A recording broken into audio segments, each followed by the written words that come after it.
Hello everybody. This is a video for those of you who are already getting very high marks in your mocks and your past papers.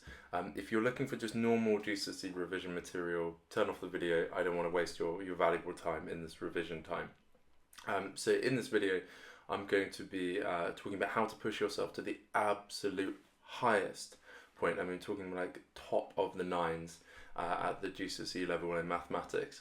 I'm going to work through two problems that I've written myself, and then at the end and then in the description you'll see the link where I provided some questions and worked answers that you can purchase to really push yourself. Many years ago, when I was a GCSE student, I remember getting really quite tired and bored towards the end in the last 3 or 4 weeks just before the maths exam. I'd done tons and tons of past papers and they all just become very repetitive, and it can be hard to keep up momentum. Luckily, my school had decided to enter me in for further maths as well. And although I didn't do so well in further maths, I didn't hit like the A star, that's basically like a 9 in the further maths. The really good thing about the further maths was the problems were much more stimulating. So they pushed me much harder than just doing GCSE questions again and again. With my top students these days, I like to do something similar, something that I call like altitude training. So altitude training is something that athletes do, and basically what they do is they go up to a really high point above sea level, up in the mountains where the air is thinner, and their bodies have to work a lot harder. Now they don't perform as well up there, but what it means is when they come back down to sea level, they have more red blood cells, and they just perform much better. So that's what we're going to try and do with mathematics. We're going to try and go up to harder problems. It doesn't even matter whether you can solve them perfectly or not. You just have a go at them, and it brings up your ability much better than just staying at sea level and just doing a lot of work. I think this is a really good addition to a normal revision plan because one, it breaks up the monotony, the tedium of doing question after question after question. Secondly, it also simulates the pressure of the exam. Even if you're quite good, even if you're really good at maths, if you're not used to taking exams, which you probably won't be at GCSE, these will often be your first set of really big exams, you might not know how you perform so well under pressure. So by doing these harder problems, maybe under a time limit or something like that, you get a bit of practice for the pressure.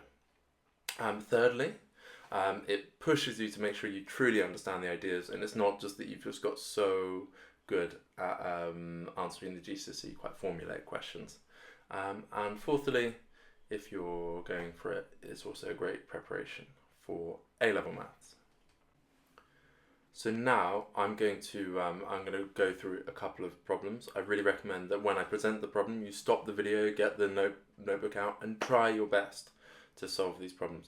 You might not be able to do it, but do your best. That's what I'm talking about. We go up to the altitude, we try as hard as we can, even if we don't solve the problems.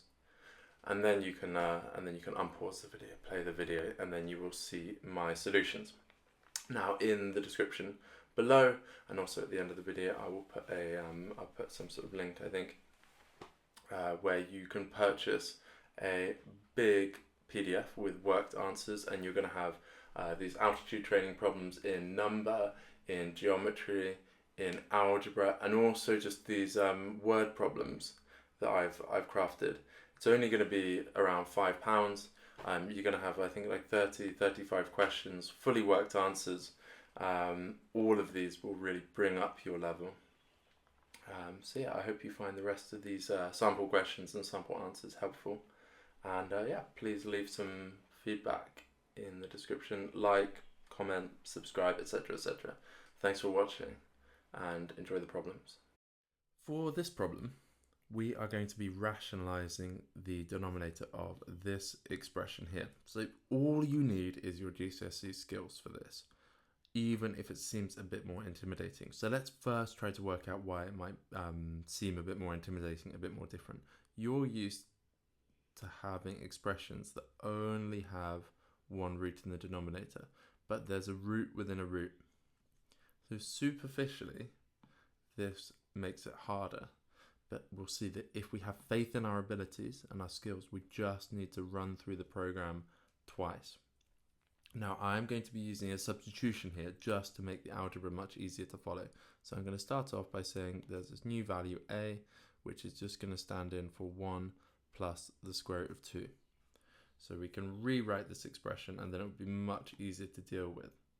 I don't think this is particularly important at a GCSE level, but doing this thing where we rewrite something bigger as just a single variable is really, really important.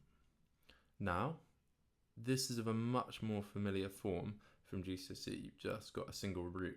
So it should be very, very easy in comparison to rationalize this. So let's multiply by its conjugate.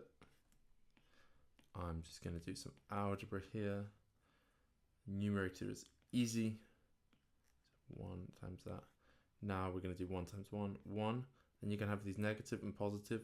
They're going to cancel out. So the only thing we're going to have left is 1 minus a. I've deliberately skipped through some of the algebra here. You should be able to work out what I did there with the denominator, with the terms, why these terms cancelled. If you're not sure, stop the video, follow the lines, you work it out. Now, we can substitute a back in. So what is a? A is this thing. So we're going to put it back in.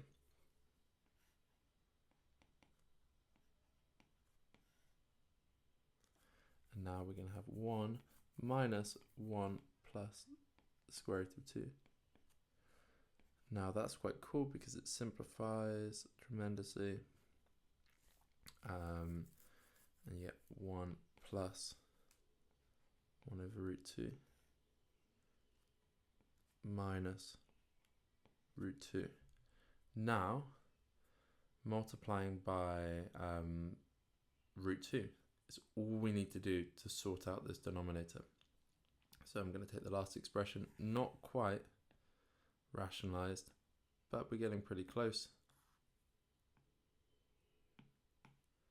Now we just need to multiply it by negative root 2. That will deal with the negative on the denominator as well. So we're going to get negative root 2 plus the square root of 2 is going to go in 2 plus 2 root 2 all over negative root 2 times negative root 2, which is 2. So the numerator has got a lot more complicated, but the denominator is now rationalized. Let's just have a recap through of how I did that. First thing, recognize that it's simply two rationalizing denominator problems within each other. We've got one root, and when that is rationalized away, we can deal with the second one. Second thing, to save yourself some algebra time, some working out, and definitely some page space, try using a substitution. We then went and rationalized the first one. It just so happened that these ones and these ones cancelled out, made it much, much easier to rationalize the second one. And we ended up with that. Hello. In this problem, we're going to be looking at a classic number theory problem called the Chinese remainder theorem, where basically you're told that there's a number and you're told something about its remainders. And you have to try and figure out what the number is from that information. So let's start off. There's an integer n and it's smaller than 90. When it's divided by 2, the remainder is 1. When it's divided by 3, the remainder is 2. When it's divided by 5, the remainder is 1. And when it's divided by 9, the remainder is 5. There's a bunch of ways to go about this, and there is a kind of formulaic way. But let's imagine that you were faced with this. You can just use your GCSE skills to try to work this out using quick arithmetic.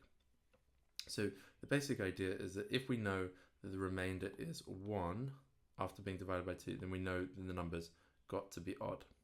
Yeah. So we could start writing out a list of all the odd numbers, and we know that it's got to be one of them. I'm not going to write them all out, but let's just imagine I write out a few, and then we can spot something. Sorry, that should be 23. That should be enough. Now, let's have a look at the next condition. The remainder is 2 when it's divided by 3. Well, that's interesting. That means it can't be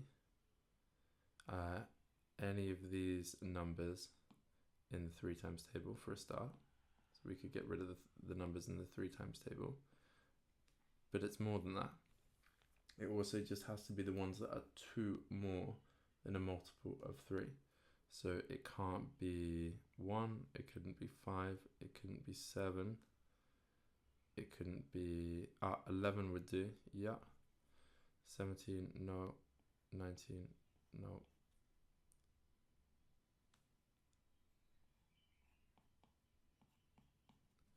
So the idea is that would be the only one that has a remainder of 2 when it's divided by 3, but is also odd. Sorry, I just realized it should have been 23 as well, is a possible option. So you can see that we can start going through and we can start eliminating numbers. Now, when it's divided by 5, the remainder could be 1. Okay, so then it can't be 23. So it looks like it's 11, but then, as you can see, if we try dividing by 9, the remainder wouldn't be 5. So how are we going to do this? Well, the best thing to do is to go back from the highest number. So we know that the remainder, when it's divided by 9, is 5. So let's just write all these numbers that are 5 more than multiples of 9. So they could be 5, it could be 14, it could be 23, it could be 32, it could be 41, it could be 50, 59, 68, 77, 86. Those are all the possibilities. Now, which one of these has a remainder of 1 when it's divided by 5? Well, let's have a look. Not that one, not that one, not that one, not that one. Remember, it's got to end in a 5 or a 6. Sorry, a 1 or a 6. So it can't be any of these. So it's either 41 or 86. And then we already know it's going to be odd. So let's get rid of them. So the answer must be 41. There's a more formal way to do this. But for small numbers, this works really well, as often you just choose the biggest number. Okay, so that's how you can use remainders to work out the target number. If you found this video helpful or interesting, please hit the like button, let me know why in the comments below, and of course, subscribe so you won't miss the next video. Thanks for watching, see you next time.